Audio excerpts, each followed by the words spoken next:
పోయిన ప్రభుత్వం చెత్తంతా కూడా గుట్టలు గుట్టలుగా పేర్చేశారు. మీకు అనిపిస్తుంది ఉంటే ఏమవుతుందని, కానీ ఆ గుట్టలు గుట్టలుగా ఉంటే వర్షం వచ్చినప్పుడు ఆ వర్షం అంతా పడితే ఆ కలుషితం అంతా కూడా భూగర్భ జలాలుగా మారి చాలా దూరం కూడా వెళ్ళి ఎక్కడికక్కడ భూమి అంతా కూడా కలుషితం అయిపోతుంది. నీళ్లు తాగడానికి పనిచేయవు, పొల్యూషన్ వచ్చి ఆ ఏరియా అంతా కూడా అనారోగ్యం పాలయ్యే పరిస్థితి వస్తుంది. ఈరోజు మీరు ఒకసారి చూస్తే దీని మీద శ్రద్ధ పెట్టాం. మామూలు శ్రద్ధ కాదు. ఇప్పటికీ 140 లక్షల మెట్రిక్ టన్నులు లెగసీ వేస్ట్ ని తీసేసిన ఘనత ఈ ఎన్డీఏ ప్రభుత్వానికే దక్కింది. అక్టోబర్ 2కి ఎక్కడ చెత్తనే మాట లేకుండా చేస్తాం. దాంట్లో రాజీనే లేదు. ఇంకో పక్క గ్రామాల్లో కూడా ఈ కార్యక్రమాన్ని అమలు చేస్తున్నాం. ఇంకో పక్క 10,870 ఘన వ్యర్థాల ప్రాసెసింగ్ కేంద్రాలు ఏర్పాటు చేశాం. 210 ప్లాస్టిక్ వ్యర్థాల కోసం కొన్ని పరిశ్రమలు ఏర్పాటు చేశాం. ఇంకో పక్కన మీరు ఇవన్నీ చూసిన తర్వాత ఎక్కడన్నా రోడ్డు పక్కన చెత్తలున్నా దాన్ని కూడా రిమూవ్ చేయడానికి స్వచ్ఛ రథం అనే స్వచ్ఛ పదం అనే కార్యక్రమం పెట్టి దాని ద్వారా కలెక్ట్ చేసే పరిస్థితికి వస్తున్నాం. మొన్న మే 23 నుంచి జూన్ 20 వరకు ఆపరేషన్ క్లీన్ స్వీప్ అనే కార్యక్రమాన్ని పెట్టాం. చాలామంది ముందుకు వచ్చారు, బ్రహ్మాండంగా పనిచేశారు.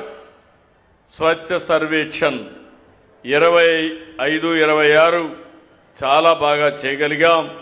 దీనికి కారణం మీ అందరూ. నేను ఒకటే మిమ్మల్ని కోరుతున్నాను, ప్రతి కుటుంబం భాగస్వాములు కావాలి, ప్రతి వ్యక్తి భాగస్వాములు కావాలి. మీ ఇంట్లో చెత్తని తడి చెత్త పొడి చెత్తగా మార్చే బాధ్యత మీది. ఇంకో పక్క ప్రతి ఇంటికి మనుషులు వస్తారు. మీ ఇంట్లో చేసిన చెత్త మీరు సెగ్రిగేట్ చేసి అవసరమైతే అది ఇచ్చేస్తే దాన్ని తీసి ప్రాసెసింగ్ చేసి ఎక్కడికక్కడ ముందుకు తీసుకుపోయే పరిస్థితికి వస్తాం. నేను ఒకటే నిర్దిష్టమైన ఆలోచనలు 18 సార్లు వచ్చాను, మళ్ళీ వస్తా. 3వ శనివారం ఒకటే కోరుతున్నా, దీనికంటే మించిన పవిత్రమైన కార్యక్రమం ఇంకోటి లేదు. ఇప్పుడే మనం ప్రతిజ్ఞ చేశాం.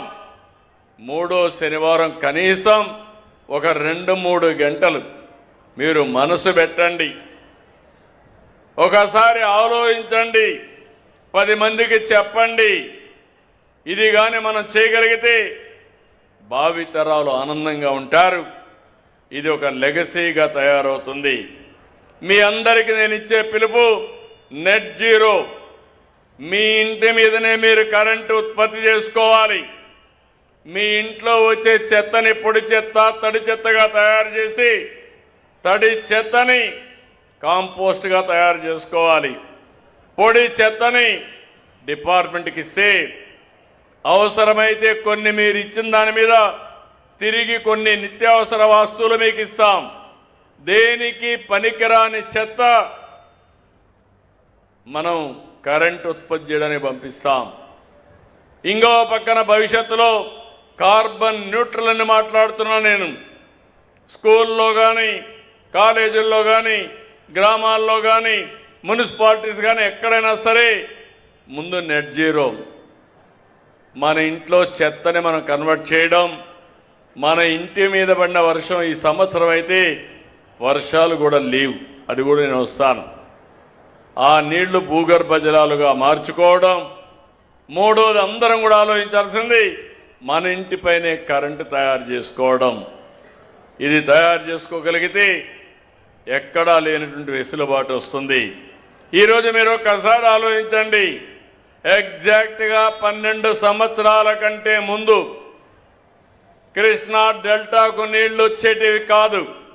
ఆ రోజు నేను ఆలోచించాను, కృష్ణా డెల్టాని కాపాడుకోవాలి.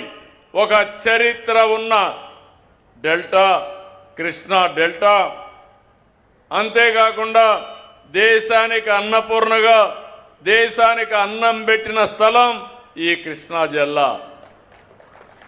ఎంతో మంది యుగ పురుషులు పుట్టిన గడ్డ ఈ కృష్ణా జిల్లా. ఎన్టీ రామారావు గారు మొదలుకొని పక్కనే అక్కనే నాగేశ్వరం మొదలుకొని ఘంటసాల మొదలుకొని ఇంకో పక్క పట్టాభి సీతారామయ్య గారు మొదలుకొని ఆంధ్ర బ్యాంక్ పెట్టిన వ్యక్తిని మొదలుకొని చాలామంది కవులు, యాక్టర్లు, కోటీశ్వరులు పుట్టిన గడ్డ. దీనికి కారణం ఏంటి?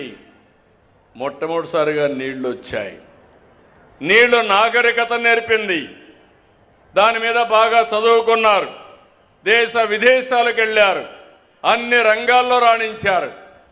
అలాంటి గడ్డకు నీళ్లు లేకపోతే నేను ఒకటే ఆలోచించి 12 నెలల్లో పట్టిసీమ పూర్తి చేసి కృష్ణా జిల్లాకు నీళ్లు తీసుకొచ్చాను.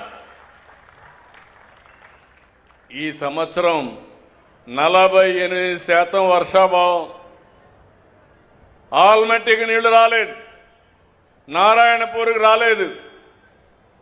కానీ కృష్ణా డెల్టా కాపాడుతున్నామంటే ఆ రోజు చూపించిన దూరదృష్టి కారణమని మరొకసారి మీ అందరికీ విజ్ఞప్తి చేస్తున్నా. ఇప్పటి వరకు 450 టీఎంసీ నీళ్లు తీసుకొచ్చాం. ఇంకో పక్కన 50,000 కోట్ల రూపాయలు సంపద సృష్టించగలిగాం. ఆ రోజు నన్ను చాలా మంది విమర్శించారు, మీరు చేయడానికి వీల్లేదన్నారు. నేను ఒకటే చెప్పాను, ఎవరు ఎన్ని విధాల అడ్డుపడినా కృష్ణా డెల్టాను కాపాడుతా, పట్టిసీమ పూర్తి చేస్తానని పట్టుదలతో పూర్తి చేసి మిమ్మల్ని కాపాడుకున్నాం. ఇంకొక పక్క పోలవరం ముమ్మరంగా పనులు అవుతున్నాయి. 2027 మార్చికి పోలవరాన్ని పూర్తి చేసి జాతికి అంకితం చేసే బాధ్యత కూడా మేము తీసుకుంటాం. ఇది ఒక గేమ్ చేంజర్. పోలవరం ఆంధ్రప్రదేశ్కు జీవనాడి. అక్కడ నీళ్లన్నీ కూడా గ్రావిటీతో వస్తాయి. 2 పుణ్య నదులు కలుస్తాయి, గోదావరి, కృష్ణ. నా ఆలోచన వంశధార నుంచి పెన్నా వరకు కలపాలని అన్ని నదులు అనుసంధానం చేసి కరువు అనే మాట లేకుండా చేయడం కోసం ముందుకు పోతున్నాం. అయితే ఇక్కడ మీరు ఒక విషయం గుర్తుపెట్టుకోవాలి, ఎంత చేసినా ఈ ఊరిలో పడే వర్షపు నీరుని భూగర్భ జలాలుగా మార్చకుండా సముద్రంలో పంపించి ఎక్కడో శ్రీశైలం నుంచి లేకుంటే ఉత్తర భారతదేశం నుంచి మీరు నీళ్లు తిండంటే ఇది భగీరథ ప్రయత్నం అవుతుంది. ఎక్కడికక్కడ భూగర్భ జలాలు పెంచాలి. 3 మీటర్లు 8 మీటర్లో ఉండాలి. ఆ నీళ్లే మనం వాడుకోవాలి. కరువు లేకుండా దూరదృష్టితో నదులు అనుసంధానం చేసుకుంటే ఇబ్బంది ఉండదు. ఈ రోజు కానీ మనం కానీ ఇది చేయకపోయింటే ఇక్కడ రొయ్యల ఉత్పత్తి లేదు. ఆ విషయం మీరు గుర్తుపెట్టుకోవాలి. మంచి నీళ్లు వచ్చాయి, రొయ్యల ఉత్పత్తి కూడా బాగా పెరిగే పరిస్థితికి వచ్చింది. ఇప్పుడే రాము గారు చెప్పిన 48% జిఎస్డిపి కాంట్రిబ్యూషన్ రొయ్యల ద్వారా వచ్చిందంటే అది ఇక్కడ ప్రత్యేకత అని చెప్పి కూడా నేను మీకు తెలియజేస్తున్నా. ఈ సంవత్సరం ప్రపంచం అంతా కూడా ఈ యొక్క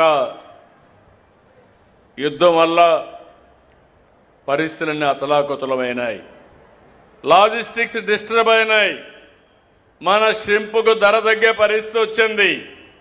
ఇంకో పక్క చూస్తే మనం వాడే ఫీడ్, ఫిష్ ఆయిల్ కానీ సోయాబీన్ మిల్ కానీ ఇవన్నీ కూడా ఎగుమతి అయిపోవడం, దిగుమతి చేయకుండా పోవడం, దీనివల్ల కూడా రేట్లు పెరిగి చాలామంది ఇబ్బంది పడే పరిస్థితి వచ్చారు.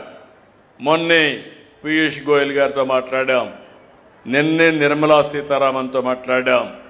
ఎట్టి పరిస్థితుల్లో ఈ ప్రాంతంలో ఉండే ఏకైక ఇండస్ట్రీ అక్వాకల్చర్. రైతాంగాన్ని లాభసాటిగా ముందుకు తీసుకుపోయేది ఈ యొక్క అక్వాకల్చర్. అందుకే ఇవన్నీ కూడా కాపాడతాం.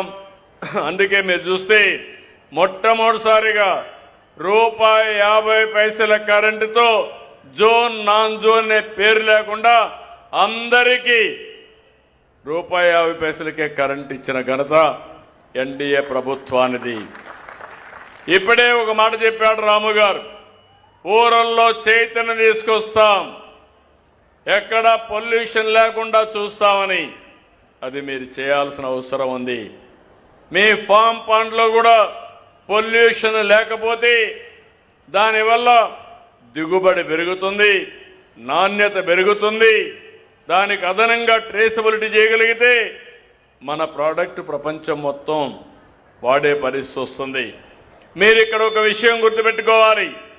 ఈరోజు ప్రపంచం అంతా కూడా ఒకటి ఆలోచిస్తున్నారు, కలుషితమైన భోజనం తినడానికి ఎవరు ఇష్టపడడం లేదు.